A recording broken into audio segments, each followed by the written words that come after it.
Bonjour à tous. Ce dimanche 14 juillet, je viens faire un petit tour de tournesol. Derrière moi, c'est pas lui que je viens voir, c'est un tournesol donc semé du 10 au 12 mai. Et puis après, les intempéries se sont mis dedans.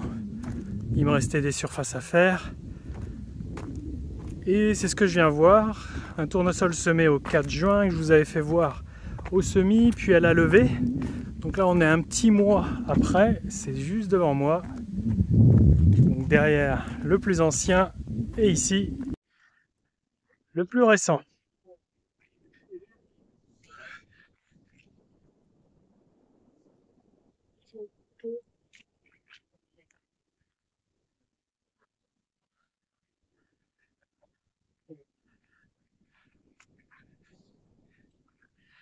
Bon, en termes de développement, forcément il y a un retard de presque un mois entre les deux.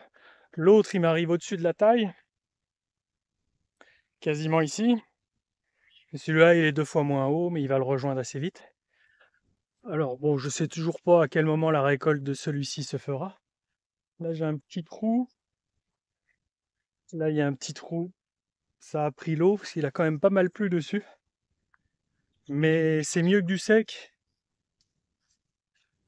Parce que c'est un temps pour lui. Il fait pas non plus excessivement chaud. Il aimerait bien des températures supérieures. Mais en tout cas, il a de l'eau. Voilà. On retrouvera les chardons toujours au pied. Donc c'est en train de crever là. C'est pas violent, mais voilà, il est en train de friser. Et puis le tournesol qui a un mois est là-dedans.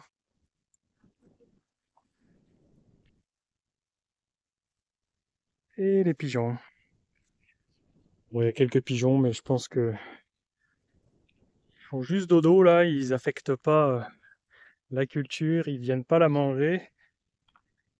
Là, ils peuvent venir. Le tournesol, ça lui fera rien. Bon, voilà, il y a des petites ondulations, mais il y a quasiment un pied partout là où je les semais. Pas de perte, pas d'attaque de limaces. Levée réussi.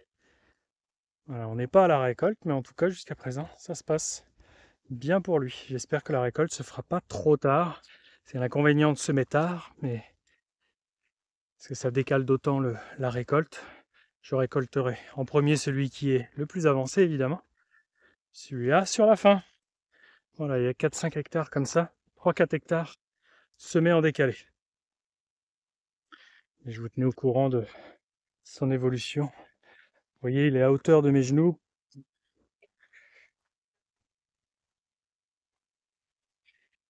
Je vous emmène dans le plus grand. Voilà. Rien à voir. Donc il est en train de faire son bouton là. Bouton floral. En semaine prochaine, on va commencer à avoir les premières feuilles, les premières fleurs jaunes. Et les abeilles sont déjà en poste au bout du champ. Il les a transhumées, il les a déplacées de l'endroit où il y avait du colza pour les amener ici. Et il a fait un petit peu de miel aussi, bon, un petit peu en colza, mais pas beaucoup, parce que les colza étaient sous l'eau. Donc ça n'a pas très bien bossé, les abeilles, forcément. Et là, ici, il a pu faire déjà un petit peu de miel de châtaignier. Les châtaigniers sont en train de passer fleurs, là. Donc il y avait un petit peu de récolte à faire. Et là, les abeilles et son apiculteur attendent impatiemment la floraison de tout ça. Bon allez, c'est cool. Tac. C'est bientôt à hauteur des yeux. Bon. Blague à part, il ira pas plus haut que...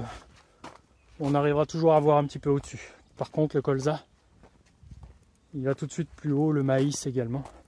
Le tournesol, là, il devrait s'arrêter. Il y a différentes espèces qui vont au-delà de 2 mètres. Hein. Mais celui-là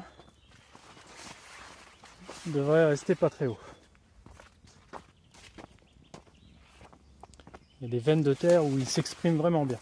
Allez, belle journée. et à très vite. Salut!